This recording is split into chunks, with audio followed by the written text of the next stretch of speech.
This is Hester. And this is Maria. And together we are the Consort Counsellors!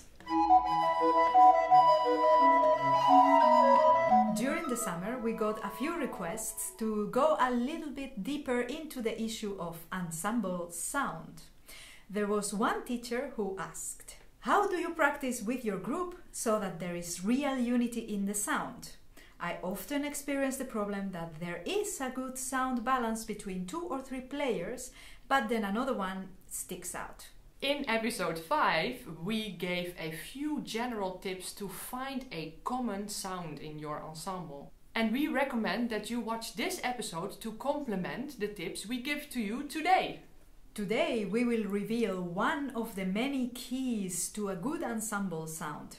It has everything to do with sharing direction and the feeling of common goals within the music. There are many more secrets awaiting, but let's take it easy and discuss one at a time.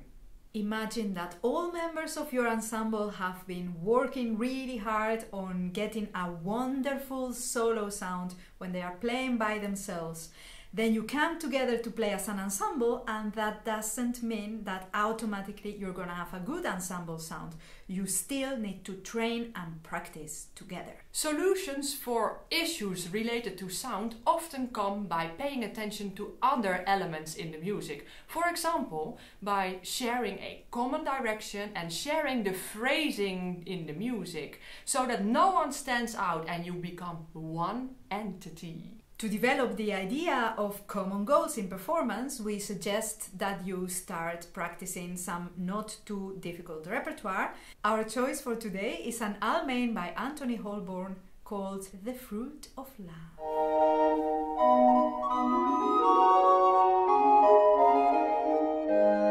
Before we go into the music, let's experiment with common phrasing and direction with spoken words. By now we are sure that you know our introduction text by heart, and we are going to play with this text. This is Maria and this is Hester, and together we are the Consort Counsellors. This is Maria and this is Hester, and together we are the Consort Counsellors. And these were 2 examples of quite common places to focus your musical goal on. But what about we pick a word that is a little bit more illogical? For example, the second is in our phrase. This is Maria and this is Hester, and together we are the Consort Counsellors. You can also have more than one focus point in your phrase. So for example, we could try to place 3 little goals, one on Maria, one on Hester, and one on the word are. This is Maria and this is Hester, and together we are the Consort Counsellors.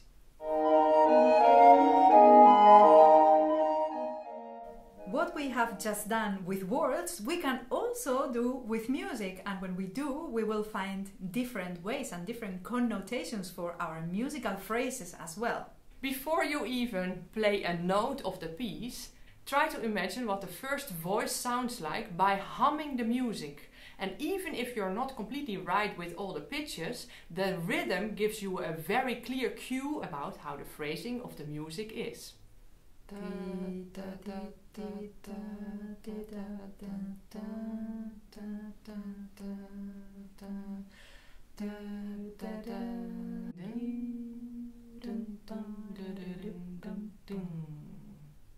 When you have repeated the piece a couple of times in this way, you may start noticing that you feel a little bit of a certain cadence or movement within the piece or direction. If you do, then make that bigger, make it more clear so that we can all hear how you feel about the direction. And if you still are not sure, choose a couple of places where you think the music may be going to and try to experiment how that sounds. Dun dun dun dun dun dun dun dun dun dun dun dun dun dun dun dun, dun, dun, dun, dun. Now let's take our recorders and actually play the first voice, and let's see if we can hold to that feeling of direction that we have found by singing when we are playing. Where is the phrasing, where are the breathings, and how do we move towards our goals?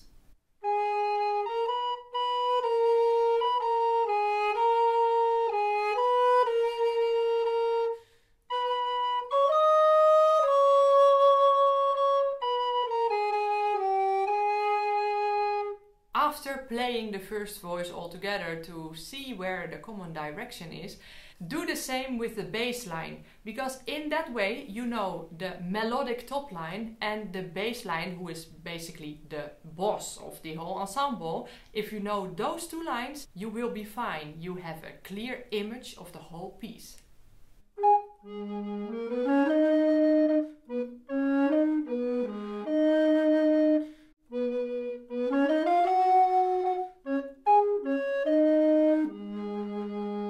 When you are not playing either the top voice or the bass line, then the next step is to try to imagine or hum the line you are playing, to see in what way you complement the top line and the bass, and to see how you compete with the top line and the bass, and to see how you support the top line and the bass.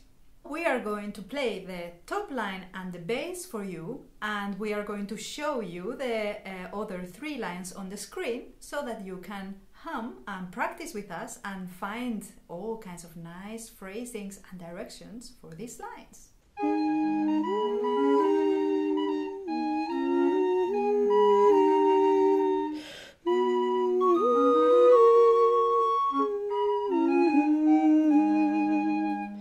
Hum along until you know your line so well that you can sing it comfortably in your shower. A nice dance in the shower. Our second tip is find and set goals in the music. A lot of music has actually very regular patterns of direction coming back and forth, and you may have noticed that the piece we are playing today works a little bit per two bars. The first bar leads into the second, the third leads into the fourth, and so every other bar has a certain gesture or movement towards the next.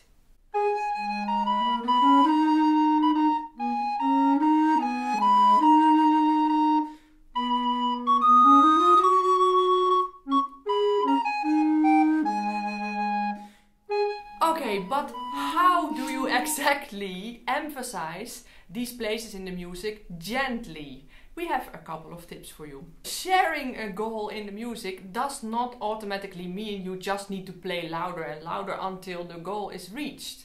To make the direction more subtle, it is always wise to imagine a movement, a physical movement to the music. For example, we like to think of a bow from the first into the second bar, and a bow from the third into the fourth bar, and so on and so on. Chapeau.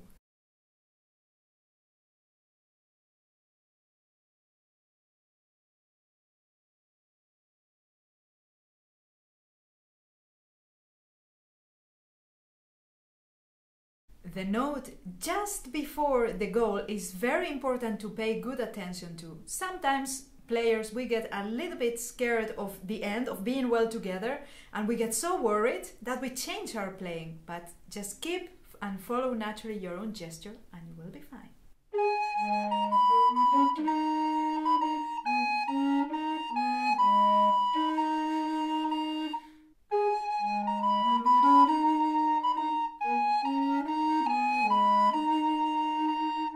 Another question is, does anyone disturb the movement and the direction for these little phrases by breathing in between on illogical places?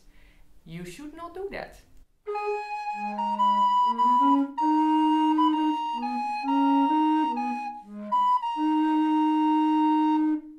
It is also important to check if we really share the same articulation when we arrive to our goal, and actually also already before. But particularly on the last note, let's focus on using the same syllable. So for example, we all use D, because otherwise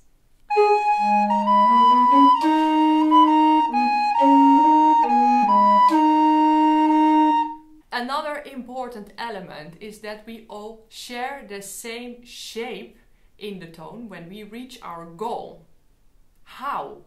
Again, it helps to literally imagine the shape of the tone. For example, imagine a stripe. Or is there a bit of a messa di voce, so growing towards the center and then relaxing. Or if you wish for a certain vibrato, you can even draw the shape in the air and then try to imitate it. For example,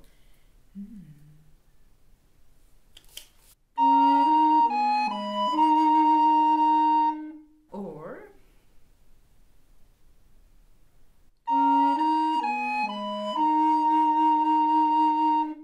some people tend to think in colors more than shapes, and this might also work. For example, how would shiny gold sound for your musical goal? Before we mentioned that the music moves every 2 bars, and that means that naturally we already have 4 arrival or focus points in the music. Let's make a ranking and decide which of the 4 moments is the most important and which are less important, and try to reflect that in our playing.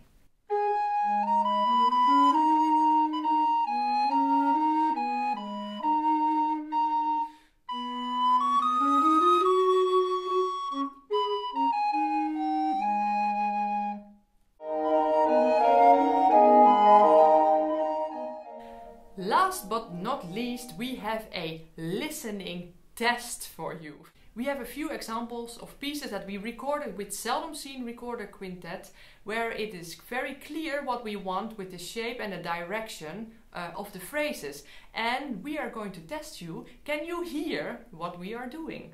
You will hear each fragment twice, the second time with the score and the solution.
Setting goals in music is very helpful to be better together and share our musical ideas.